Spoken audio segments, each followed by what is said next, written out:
Connue sous le nom de carte graphique de l'intérieur, la brosse est la plus vendue de sa catégorie. Mais est-ce que ça vaut le coup? Je suis Amanda Pagliari et voici Motoplay, la chaîne moto la plus charmante du Brésil. Dans cette vidéo, découvre tout sur la brosse Honda 160 2023. Comme la fiche technique, la consommation, les performances urbaines et routières, le coût de l'assurance. Et bien sûr, mon avis sincère, avec les points positifs et négatifs.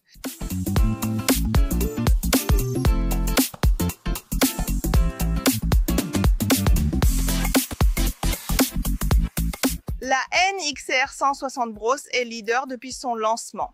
Elle a commencé à 125, puis 150 et 160. Au total, plus de 2,5 millions d'unités ont été vendues et au fil des années, Honda a fait évoluer son modèle. Le dernier changement a eu lieu en 2021. Il y a une vidéo ici sur la chaîne Motoplay avec tous les changements en détail. Je ne vais pas me concentrer sur les changements, d'accord? Pour éviter une vidéo trop longue, consulte le lien en description ou la fiche après la vidéo pour plus de détails. Honda avait déjà supprimé les versions depuis la précédente, non? Il ne reste qu'une seule brosse. Et pour 2023, cela reste inchangé. C'est-à-dire, nous avons seulement la brosse dans la version ESDD, qui est essentiellement la brosse haut de gamme. Et je dois être d'accord ici avec Ozawa. J'ai beaucoup aimé cette couleur, discrète mais aussi chic grâce à sa teinte dorée. Toutes les questions auxquelles je réponds dans cette vidéo viennent d'Instagram. Si tu ne me suis pas, tu manques astuces, coulisses, vidéos et plus encore. Vas-y, Amanda.Pagliari, il y a aussi le lien dans la description de cette vidéo. Et pour continuer ici, Pérez m'a posé une question. En ce qui concerne la finition, il faut prendre en compte que c'est une moto de 160, ce n'est pas une Africa Twin, mais pour ce qu'elle propose, j'ai aimé la finition. D'ailleurs, l'un des derniers changements que nous avons eus concernait les carénages. Le réservoir ici reste en métal. Cependant, cette écaille ici est différente, ce qui donne un aspect plus robuste à la moto. Et j'aime ça parce qu'elle utilise différents types de textures, ce qui apporte plus de raffinement à la moto. La brosse est une moto de la catégorie trail, c'est-à-dire tout-terrain, aussi bien pour l'asphalte que pour le hors-route. Ses caractéristiques se voient dans son design. Par exemple, le garde-boue est haut, n'est-ce pas? Et nous avons des roues à rayons, à l'avant une jante de 19 pouces et à l'arrière une jante de 17 pouces, d'accord? Elle utilise des pneus mixtes avec chambre à air. Une autre caractéristique est l'échappement haut. Et ici, nous avons, regarde, un soufflet sur la fourche. Cela apporte plus de protection contre les pierres, la poussière, offre plus de durabilité, en plus de la rendre plus robuste. Elle a un débattement de suspension de 180 mm à l'avant et à l'arrière. Nous avons un amortisseur monochoc avec 150 mm de débattement. Et en ce qui concerne les freins, nous avons des disques sur les deux roues, 240 mm de diamètre à l'avant, 220 mm à l'arrière. Et elle est équipée d'un système combiné Combined Braking System. Si vous ne connaissez pas la différence entre l'ABS et le Combined Braking System, j'ai réalisé une vidéo très complète disponible en description et dans la fiche. Pour résumer, lorsque vous appuyez uniquement sur le frein arrière, il répartit également la puissance de freinage sur le frein avant. Et Antoine? Malheureusement, nous n'avons pas de système de freinage anti-blocage ABS sur la brosse. D'ailleurs, sa concurrente directe, la Crosser, possède ce système, mais la brosse, malheureusement, non. Tout comme ce que tu as mentionné ici. Éclairage à LED, phare, clignotant et feu arrière utilisent des ampoules classiques. Elle possède une poignée passager intégrée au porte-bagages. C'est bien, vous pouvez installer un top case ici, mais il n'y a pas de béquille centrale. Sur le côté gauche, il y a un petit vide-poche où vous pouvez accéder aux outils, d'accord? Et laisser de petits objets si vous le souhaitez. Il fonctionne avec une clé et pour le fermer, c'est aussi très simple. En ce qui concerne la selle, elle est de type unique, d'accord? Elle a une petite courbure ici pour le pilote, donc c'est une selle unique à 2 niveaux, d'accord?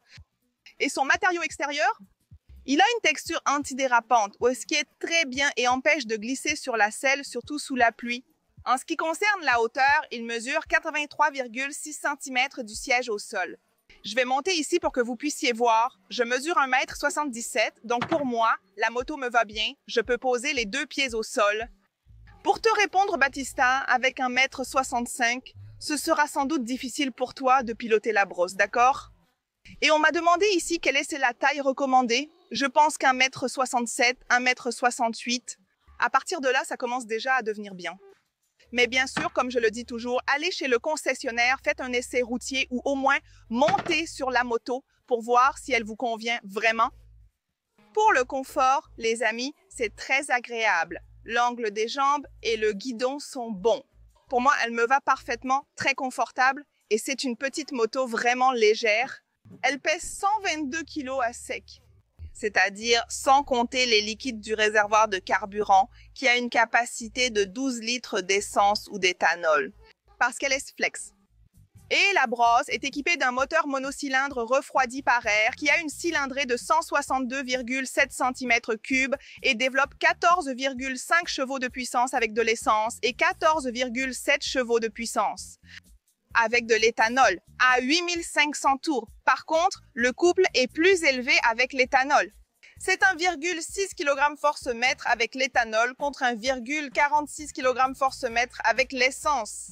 Les filles, tout ça à 5500 tours avec une transmission par chaîne et une boîte 5 vitesses.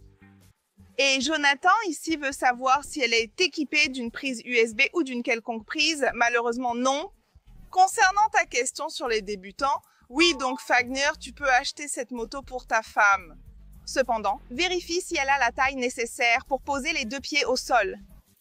La brosse est une moto haute et je conseille toujours aux débutants de choisir des motos où ils posent les 2 pieds au sol.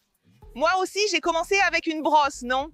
Quand je suis passée du scooter, ma première vraie moto était une brosse, une 150 à l'époque. Donc, je peux certainement la recommander aux débutants. Regarde cette autre question. Est-ce que je la recommande pour les livraisons? Oui. La brosse est très confortable, idéale pour ceux qui l'utilisent toute la journée grâce à son débattement de suspension. Plus confortable, elle gère bien les routes dégradées, même sur tout type de terrain. Certaines rues de São Paulo ont plus de trous qu'un fromage suisse. Je la recommande donc vivement. Non seulement pour la suspension, mais aussi pour la position de conduite et le confort, car elle utilise le même moteur que la carte graphique. Donc, si vous pensez à acheter une carte graphique ou une brosse, et si vous êtes aussi grande, peut-être que la brosse sera la meilleure option pour vous. En ce qui concerne le tableau de bord, nous avons ici un tableau de bord entièrement numérique de type Blackout. C'est un tableau de bord avec une bonne visibilité, mais il reste simple, les filles. Nous avons ici l'indicateur de niveau de carburant, ici une horloge. En haut, nous avons l'odomètre total et seulement un partiel, regardez. Et ici, le compteur de vitesse. Nous n'avons pas de compte-tour, d'indicateur de rapport ou d'autres informations. D'accord? À l'extérieur, nous avons les voyants lumineux, n'est-ce pas? Donc, par exemple, ici, vous avez l'indicateur de clignotant à droite, clignotant à gauche. Ici, il indique la position neutre, d'accord? Ce sont seulement ces informations. Et ici, sur le côté gauche, nous avons le klaxon, les clignotants, et ici, nous avons le bouton pour les feux de route et les feux de croisement. Il n'y a pas de commande d'appel de phare. Et ici, sur le côté droit, nous avons le bouton pour couper le courant du moteur, ici pour l'activer, et ici le bouton d'allumage. Et les leviers ne sont pas réglables.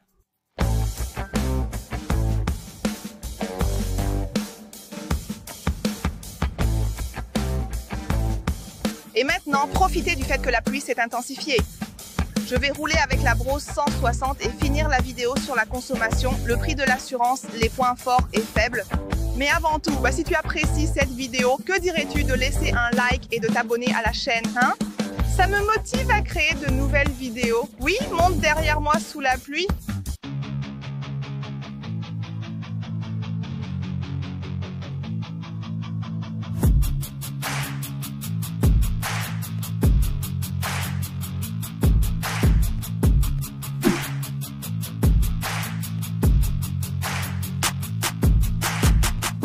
La petite pluie m'a attrapée. Maintenant, ça s'arrête un peu et... Je suis à São Paulo, je roule avec la brosse 160.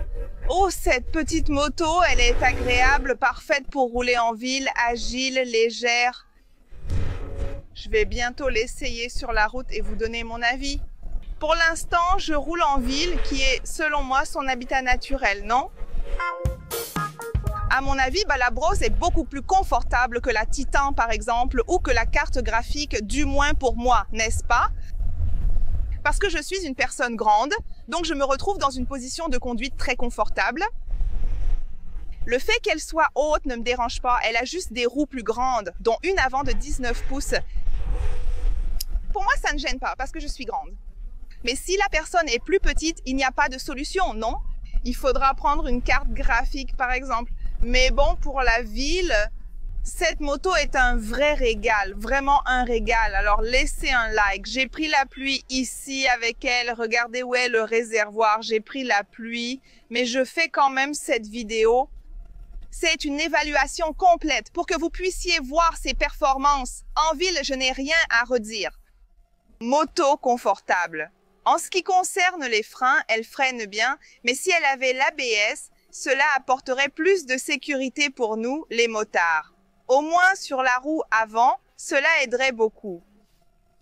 Au moins, Honda a retiré cette version-là avec le frein à tambour à l'arrière. C'était vraiment pas possible. Donc voilà, les amis. La brosse est approuvée en ville. Elle tient ses promesses et ses dimensions facilitent la circulation entre les voitures. Je l'ai trouvée bien. Bien sûr, elle a un guidon un peu large, mais pour moi, à mon avis, rien qui empêche de passer entre les fils. Donc, je pense que la brosse est vraiment une bonne moto pour rouler en ville, dans la circulation dense. Regarde tous les patchs sur cette rue. Et la suspension absorbe tout, je ne sens rien. Franchement, c'est super agréable. Pneus mixtes, bien costaud, ça roule. Un peu d'accélération ici, voilà les amis. Maintenant, on va rouler avec la brosse sur la route. Allons prendre l'autoroute avec elle. Bon, les amis, sur la route, la brosse, c'est ça? Doucement, mais sûrement, tu arrives même à dépasser les 120 km/h, qui est la limite de la route, avec beaucoup d'efforts, bien sûr, en poussant la moto à fond. La vibration que je ressens est normale pour une monocylindre. Ce n'est pas quelque chose qui me dérange tant que ça. La vibration ne me dérange pas beaucoup. Ce qui me dérange, c'est le bruit du moteur. On dirait que la moto souffre, la pauvre. En descente, avec le vent dans le dos, tu peux même atteindre 130 km/h, d'accord? Mais c'est une moto urbaine, d'accord? Donc, sa proposition, ce n'est pas pour toi. Voyager, prendre la route, même si, bien sûr, c'est possible de le faire avec elle, d'accord? Ces câbles qui passent ici, ils ne gênent pas ma vue sur le tableau de bord, d'accord? C'est juste moche esthétiquement, mais si je disais que ça me gêne pour voir le tableau de bord, je mentirais, d'accord? Ça ne me gêne pas. Je ne vais pas faire de test sur la Terre dans cette vidéo, mais dans la vidéo du lancement, nous sommes allés jusqu'à Ilha Comprida. Et nous avons beaucoup roulé là-bas en tout terrain, y compris sur le sable. C'était très sympa et amusant. Je vais laisser le lien dans la description, aussi dans l'affiche, pour que tu puisses voir ses performances. C'est génial, la suspension et son débattement sont excellents. Point négatif sur la route, elle est légère. En ville, c'est super, non? On peut rouler avec beaucoup d'agilité. Sur la route, elle est vraiment légère. Alors, qu'est-ce qui se passe? On n'a pas autant de stabilité que ça quand on roule à 120, 130. Avec elle, la moto n'aura pas cette robustesse pour te garder en sécurité. C'est-à-dire n'importe quel vent latéral ou un camion qui passe à toute vitesse, tu vas te déstabiliser, d'accord? Alors, prends cela en considération quand tu seras sur la route avec la brosse, ou alors tiens-toi bien au réservoir et vas-y, reprise. C'est ça. Elle n'a pas tant de puissance que ça. Quand tu es à haut régime et tu ne sais même pas à quel régime tu es, parce qu'elle n'a pas de compte-tour, n'est-ce pas? Mais sur la route, elle dépanne bien. Passons à la conclusion de la vidéo avec les points positifs, négatifs, consommation et coût de l'assurance. Cliquez, comparez, signez. Pour la consommation, Jean m'a demandé quelle était la consommation approximative. On sait aussi que ça dépend beaucoup ici de la façon dont tu accélères la moto, si tu transportes du poids ou non. Tout cela impacte la consommation de la brosse. Eh bien, lors d'un trajet plus tranquille, sans trop accélérer, sans passagers en ville et sur la route, elle a fait une moyenne de 34-35 km par litre. D'accord, mais cela va dépendre si vous êtes très chargé, très lourd ou si vous accélérez beaucoup.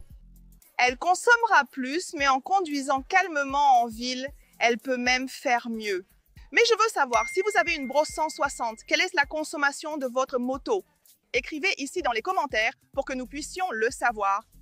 Je vais maintenant évoquer les aspects positifs et négatifs de la brosse 160 en précisant qu'il s'agit de mon opinion personnelle.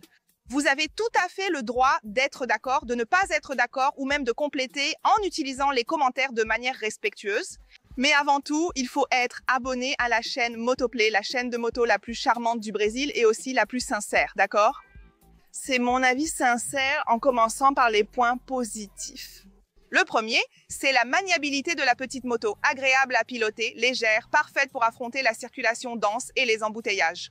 Donc, pour celles qui cherchent une moto agile pour échapper aux embouteillages ou qui débutent dans le monde des deux roues, la brosse offre une excellente maniabilité. Autre point positif, elle est polyvalente et réputée pour sa fiabilité. Comme je vous l'ai dit, c'est la carte graphique de l'intérieur du pays. Donc, elle a vraiment une mécanique, une maniabilité et un châssis beaucoup plus robuste, costaud et qui demande peu d'entretien. Donc, je pense que c'est un point positif. La polyvalence est un autre point positif de la brosse. Donc, vous avez la possibilité de rouler avec elle aussi bien sur l'asphalte que hors route sur la terre. C'est bien, les amis, parce qu'elle a ainsi un bon débattement de suspension. Elle est équipée de roues à usage mixte, des roues à rayons. Elle est mieux préparée, par exemple, qu'une carte graphique. On peut rouler sur la terre avec la carte graphique, oui. La brosse est plus robuste, mieux préparée pour affronter la terre en sécurité et avec durabilité. Elle a été conçue pour ce type de terrain. Autre avantage, la position de conduite. Cette moto ne fatigue pas. Si tu travailles avec elle, par exemple pour des livraisons, tu bénéficieras d'un bon confort de suspension et de position de conduite. La selle pourrait être meilleure. Je commencerai par les points négatifs, mais globalement, oui. C'est une moto confortable. D'ailleurs, elle est bien aussi pour emmener un passager, d'accord? Si tu emmènes un passager en ville, puisque c'est sa proposition, ce n'est pas pour que tu prennes la route, ce n'est pas une grosse trail, c'est une trail. Si tu vas emmener, par exemple, si tu vas donner une place à ta femme, à ton mari, si tu vas souvent rouler en ville, tu peux emmener un passager parce que cette moto offre ce confort sur la selle. Un autre point fort de la brosse, c'est la suspension. Robuste, très bonne et ce soufflet l'améliore encore. Et le dernier point, mais non des moindres, c'est l'économie. Non seulement en carburant, mais aussi parce que le moteur est flex, donc vous pouvez choisir de faire le plein avec de l'éthanol ou de l'essence, offrant ainsi plus d'options aux clients. Donc, c'est un point positif. Et maintenant, parlons des points négatifs. Et le premier point négatif. Je sais que tu seras d'accord avec moi. Ce câble ici qui passe au-dessus de la brosse, oh là là, mon Dieu! Il y a des gens qui appellent ça un étendoir. Je pense vraiment que c'est un point négatif pour l'esthétique, donc les concurrentes n'ont pas ça. Bien sûr, comme elle n'a pas la façade fixe, elle bouge. Donc bien sûr, les câbles doivent être flexibles, y compris pour le débattement de la suspension. Mais est-ce que Honda ne pourrait pas trouver une autre solution pour sa brosse? Par exemple, la concurrente directe, la Crosser, n'a pas cet aspect désordonné. C'est mon avis et sûrement le vôtre aussi. Écris dans les commentaires si tu es d'accord que ces câbles apparents sont un point négatif. Un autre élément qui pourrait être un peu amélioré à mon avis à l'avenir, c'est le siège. Sur la route, mais après avoir roulé plusieurs kilomètres avec elle, j'ai trouvé le siège un peu dur, surtout au-dessus de 100 km. En ville, au quotidien, je n'ai pas ressenti cet inconfort sur le siège. J'ai trouvé ça bien qu'il ait maintenant ce matériau anti-dérapant, mais qui sait, à l'avenir, ajouter un peu plus de mousse pour plus de confort. Je souligne encore une fois que ce problème de siège dur, je pense qu'au-delà de 150-200 km, on commence à ressentir un peu d'inconfort avec ce siège, d'accord? Et en parlant de voyage, je pense qu'elle n'est pas faite pour voyager. Bien sûr, on peut voyager en bise. Une amie l'a fait de 25 jusqu'en Amérique latine. Donc, même à vélo, tu peux voyager si tu veux. Et cependant, RCC, c'est une moto qui a une vocation urbaine pour que tu puisses rouler en ville. Mais je sais qu'il y a des gens qui vont prendre la route pour voyager tout le Brésil en brosse 160. Pour te répondre, Laetitia, tu peux voyager tranquillement, accéléré, et cela ne change presque rien. Là, il n'y a pas de problème. Tu peux y aller en brosse 160. Comme je l'ai dit, sa proposition est urbaine. Avec un passager, les performances baissent sur la route. Ce n'est donc peut-être pas idéal pour toi si tu comptes rouler accompagné. Le tableau de bord d'obsolète est un autre inconvénient. Je te rejoins, Lindomar. Je trouve que le tableau de bord de la brosse devait être amélioré avec plus d'infos. Par exemple, la Crosser, sa rivale directe, possède déjà un indicateur de rapport engagé. Et ici, sur la brosse, nous avons seulement un seul trip. Il n'y a pas de A et B. Juste un seul trip. Il n'y a pas de consommation. Il n'y a pas d'indicateur de rapport. Encore moins de compte-tours. Alors, qui sait, peut-être qu'à l'avenir, Honda fera une mise à niveau de sa brosse 160. Une amélioration appréciée, qui sait pour l'avenir. L'éclairage, un phare LED conviendrait parfaitement à la brosse 160, non seulement pour une meilleure sécurité grâce à la puissance d'éclairage, mais aussi pour réduire la consommation de batterie. En matière de sécurité, je trouve que Honda manque encore plus sur un point. Elle, si soucieuse de sécurité, évoque la béquille latérale qui ne coupe pas le moteur. Je vais vous expliquer concrètement. Vous venez ici. J'ai démarré la moto, c'est seulement au point mort, d'accord? Maintenant, je vais rétrograder ici, descendre la vitesse, elle continue. En pratique, qu'est-ce que cela apporte comme manque de sécurité pour nous, les motards? En pratique, vous allez finir par oublier la béquille latérale baissée et vous pourriez avoir un accident. J'ai déjà vu beaucoup de gens avoir ce problème. Ah, Amanda, tu t'habitues. Peut-être, mais une distraction suffit. Tu peux avoir un accident à cause de ce manque de ressources, qui est le capteur qui pourrait couper le courant du moteur lorsque cet élément serait activé, d'ailleurs enclenché. Donc, je pense que, à mon avis, c'est un point négatif. Et enfin, mais pas des moindres, c'est le prix. Mon Dieu, c'est mon avis. L'avis d'Amandina. La brosse est un peu chère pour ce qu'elle offre, mais elle est leader des ventes dans sa catégorie, donc les gens doivent trouver le prix correct. Tu es d'accord avec le prix de la brosse? Écris-le dans les commentaires. Autre point polémique discuté en ligne, le moteur 160 jugé mauvais car en plastique et sans valeur. Blablabla, je ne sais pas, je ne suis pas Dieu pour tout savoir. Cependant, toutefois, il faut faire un peu de raisonnement logique. Ce moteur ici équipe aussi la carte graphique qui est la moto la plus vendue du pays. On peut dire qu'au minimum, 80% des motos au Brésil sont équipées de ce moteur 160. Autrement dit, sur 10 motos vendues, 8 ont ce moteur. Si ce moteur était si mauvais qu'il fallait l'ouvrir après 60 000 km, je pense qu'il n'y aurait plus de place dans les ateliers du Brésil. Pour autant de motos, tu es d'accord avec moi? Il peut y avoir un problème avec une moto, oui, ça arrive. Je ne dis pas qu'elle est parfaite. Allez là-bas, signaler l'erreur et dire « j'ai un problème chronique avec ceci ou cela ». Il faut analyser cela avec plus d'attention puisque, comme je l'ai dit, c'est la moto la plus vendue du Brésil. Ce moteur-là tourne beaucoup, c'est le personnel qui l'utilise pour les livraisons, pour les flottes aussi. Ils achètent un de ce modèle où tu as la carte graphique et la brosse avec le même moteur. Donc, à mon avis, pour la quantité de motos vendues au Brésil avec ce moteur, je pense que le taux de problème est vraiment très faible. Si tu devais comparer à une autre moto, il est même possible que d'autres marques, d'autres modèles aient un taux de problème plus élevé que ce moteur. 160, bien sûr, je ne détiens pas la vérité, je fais juste un exercice de raisonnement logique. Comme je l'ai dit, je ne suis pas Dieu pour tout savoir. Mais ne tombez pas non plus dans le piège de ces youtubeurs influenceurs qui propagent la haine juste pour gagner des likes et des vues. À mon avis, il faut mettre les données sur la table et faire une analyse critique. Je ne suis sponsorisée par aucun constructeur automobile, mais selon moi, j'utilise toujours la logique, les fameux Tico et Teco.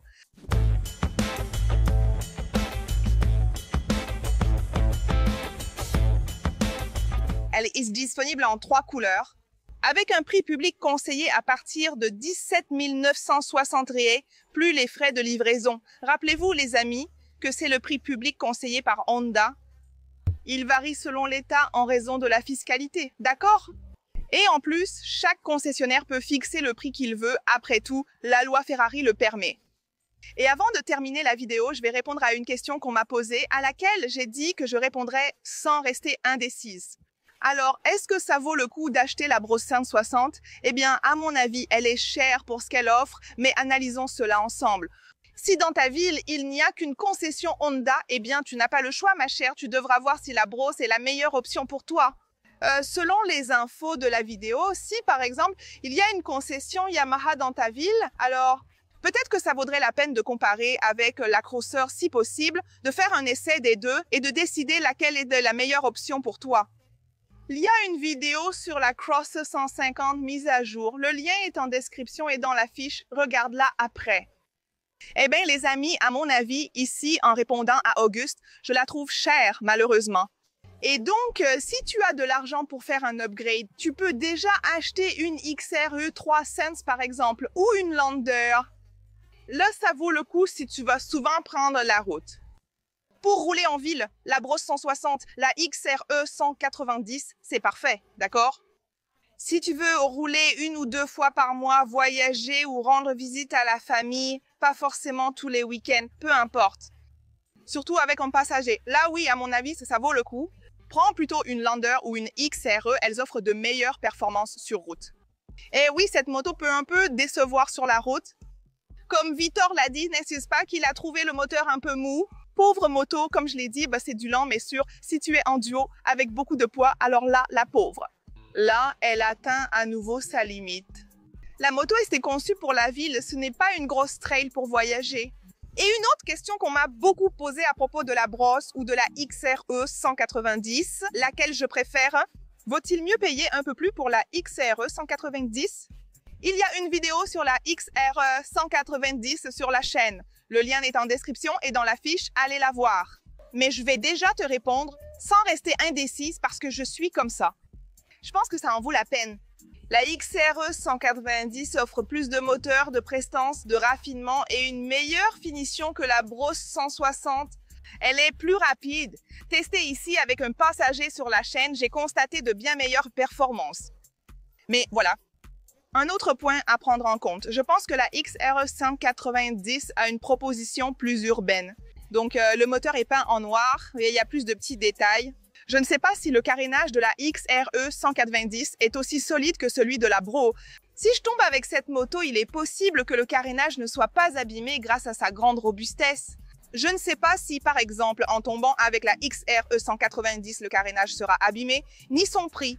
Donc, à mon avis, pour ceux qui cherchent une moto prête à tout, qui va vraiment encaisser pour le quotidien, qui va être malmenée, je pense que la brosse a cette proposition plus robuste.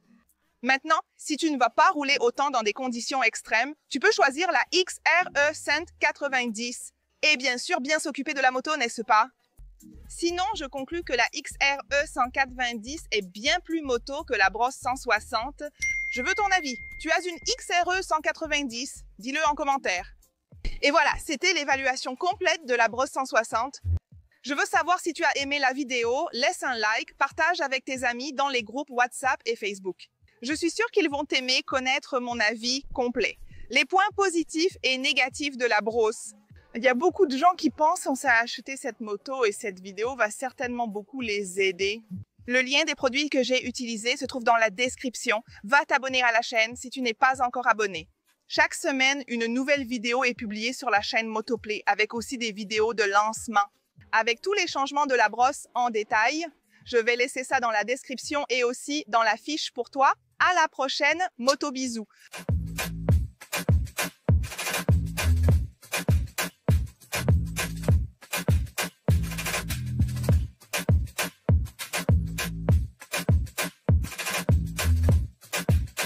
Sous-titres par Sonia Rouberti.